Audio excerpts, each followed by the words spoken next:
Hey, hey. I hope you're well. I never say my name.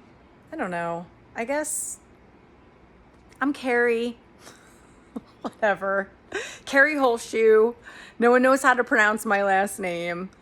I've been a server and I worked in food and bev on and off for the last 15 years. Catering, banquet server, bartender, all the things. And when I worked in a fine dining Italian restaurant in downtown Greenville, South Carolina, we had a lot of Europeans come in, people from all over the world. I loved it. It was one of my favorite jobs. And I served a German couple, and he's the first person. It's the first time I've ever heard my last name said correctly. And it kind of sounded like Holtschuh, like a sneeze. It was cute the way he said it. And it means wooden shoe in German. So you can just call me Carrie Wooden Shoe. In high school, the football team used to call me Carrie Half Boot. I've been called worse. We've had people butcher our last name. Anywho, that was a long intro. I just got back from 5 days in the wilderness. I did something that I've been gearing up to do for a hot minute. And it was a little emotional for me because I wasn't doing it. Most people become a wilderness first responder for their career, their job. It's usually required. And although this was not required for me,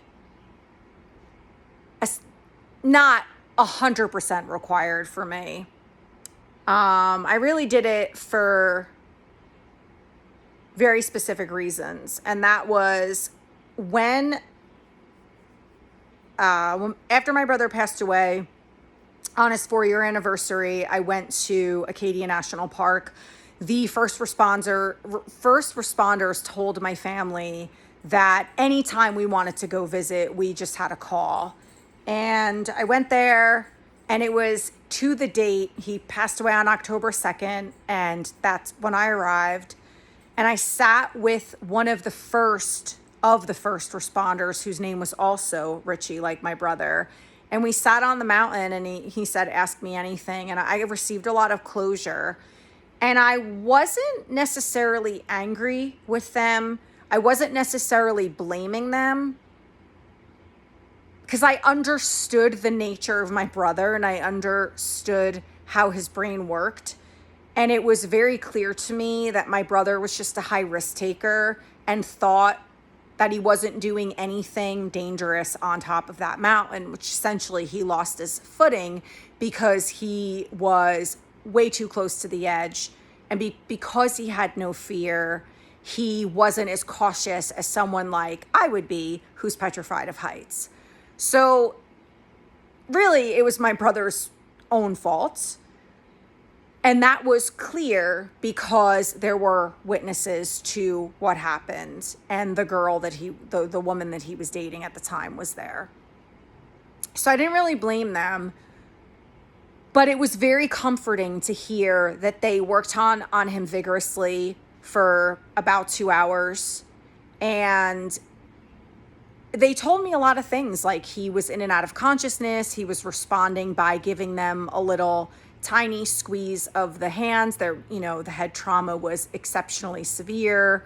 Now I can say MOI positive for spine injury. Now I know all the language. And I think I needed this training. Now I am so clear. I mean, I've always had a deep reverence for what search and rescue does and emergency services. And it's so that respect and appreciation was always there. But now that I've had this training, I always want to be a part of the solution and not the problem. And so that's why I did this, to give back and be of service in that way. That what these people did for my brother is just amazing to me, that they treated him as if he was a family member and he was a total stranger. And they worked relentlessly to save his life, knowing that the chances of him living were slim to none, and still doing everything they could and to provide that psychological first aid and to give him comfort. And in those last moments of his life is really just amazing to me. I'm so grateful to all of them. And to have this certification is so much more than, oh yeah, I did this because, my boss, or the company that I work for said this is what you need to have. I really did this to give back, because that's how deep my gratitude runs. And it was such an honor and a pleasure to sit on that mountain with this first responder, and for him to take as much time. I never felt rushed. I was asking repetitive questions. He never lost his patience with me. And that says so much about people that provide these types of services. And I'm more than sure that there was frustration with my brother's, carelessness. And it is extremely depleting financially. Now I know how much rescues cost, and the time and the effort and the energy. I got my training done through Knowles at Landmark Learning. I highly recommend that. Campus is gorgeous in Cullowhee, North Carolina. And the instructors were so amazing. I'm just blown away by what we learned. And again, the time, the energy, the effort. These people have to show up. I mean, our days were 10-hour days. It's a lot. It's intense. And I'm just so grateful. The night rescue was kick-ass, but I was sworn on the Landmark Learning field guide that we do not disclose what goes down during our training. So I will uphold that and hold myself to their standards of ethics. But man, it was pretty badass, and I highly recommend it. Everyone who knows me knows that my biggest pet peeve is that all of these groups here that are run voluntarily, many people have no first aid or wilderness medicine training, and I'm just not a fan. I'm very much of the opinion that if you are taking people out into the wilderness, you should have some training, because if you're holding yourself to a high ethical and moral standard, I don't know how you can take the attitude of, well, I'm doing this as a volunteer, I'm not responsible for these people. And if you want to be a part of the solution and not the problem, then that would be being able to jump in right away and provide relief and actually do something helpful and impactful, and then have those soap notes down pat. So when you are reporting to the first responders, you're giving clear, concise information, and the process becomes very efficient. You're making everybody else's job easier. So I do have strong opinions about that. And I know people get mad at me, and I kind of don't care, because if you're leading trips, then you should hold yourself to some sort of standard, and some standard of ethics and morality, really is what it comes down to, and be able to jump in and not just create an idea of what you should do, but be like, okay, I know how to perform traction in line. I know how to handle an angulated fracture. I know how to splint this properly. Or just identify, like, I'm pretty sure this is what it is. Like, this is a fracture of the tib fib, and I know how to handle this. This is severe head trauma. Knowing how to handle somebody who does have a positive MOI for spine injury. I think this is really important stuff.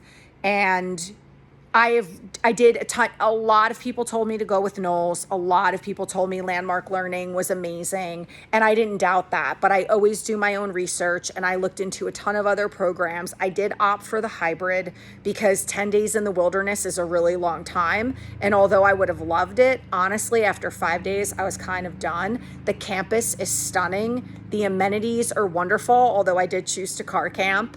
And I would have pitched my tent. I had all my camping stuff. It just poured every day. And I'm a bit of a loner.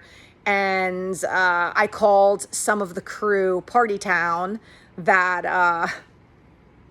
there was 3 boys in the Air Force living outside of Raleigh. And they were adorable, and their skill set was amazing. I was very impressed by their knowledge and wisdom. And they were, pretty young boys. And I called them Party Town because, they were young. And I was with a lot of young people, and they were all camping together. And I was like, I want to sleep they all went out the night before the practical exam and the written exam. And I was like, they invited me and I was like, yeah, no, thanks. Number one, I want my sleep. And number two, I want to study. I want to do well. I want to perform well. So, but they were adorable and they were doing what young people do. But I called them all Party Town. So I did sleep in my car because only one other person was car camping, and I have a very small SUV, and I was not as strategic and efficient as I normally am, kind of winged it, and that backfired. So I slept like crap. And again, these were like 10-hour days that we were pulling, but I did look into other programs and this made sense, and it was the best location for me. I didn't have to do a ton of driving, and it turned out that I had two of like their top instructors. I'm sure all of their instructors are great, but their experience and their expertise, being older people and having so much under their belt, it was actually an honor and a pleasure to be trained by people that just exuded such a strong skill set and honestly showed me great leadership and what great instruction looks like when this information can be very technical. So yeah, I'm really proud of myself, and I've been wanting to do this for over a year.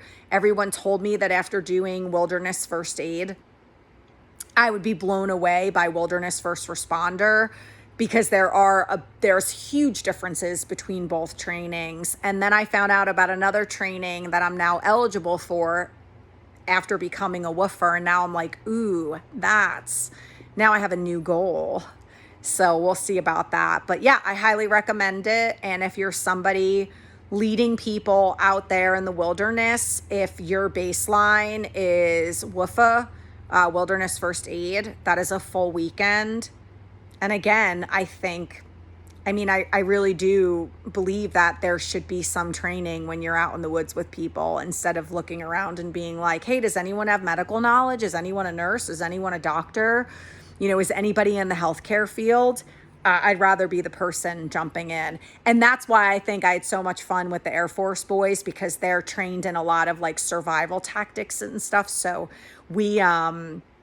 I was paired up with them a lot. Well, not so much the two out of the three, but the youngest of the three, we got along really well. We actually ended up doing our practical exam together as a team, and we were like so stoked about that. He was like, I'm so happy when I saw our names on the board. I was like, yeah, word, we got this. And we did have a little bit of a fumble, but we recovered and we made a great team. So I was paired up with him a lot, and we had some badass scenarios and some really, really hard. I always seemed to be in the team that had the most challenging technical terrain.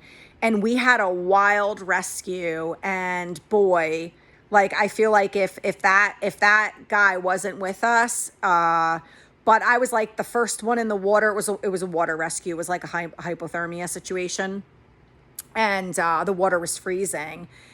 And there was a lot of people hesitant and taking their time. And him and I were like, boom, in the water, on it. And I was like, yeah, these are my boys. Like, that's the stuff right there. So, and then the one guy was like, Carrie, you should have been in the military. And again, I can't really disclose something that happened, but I ended up in a really messed up situation, and I'll just say it made me an unreliable rescuer, because the rescuer got into a pickle. It was not human error. It was not a fault of my own, and I actually ended up losing my brand new Ultras to the environment. And again, I don't mean to be elusive, but I did make a promise, and it ended up being a wild night rescue for Carrie Holtshoe.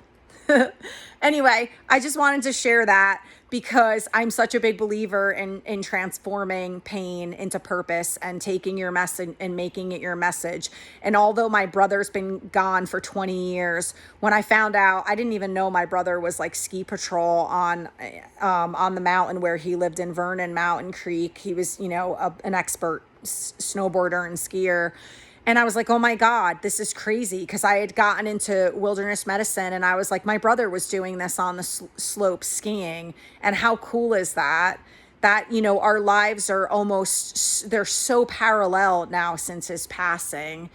And it's just provided comfort, it's another form of healing any of that residual grief of his loss, and a way for me to be a part of something bigger than myself and provide that comfort to somebody in distress beyond the psychological, which is a lot of what I do. And then the fitness and the yoga, which is, physiological.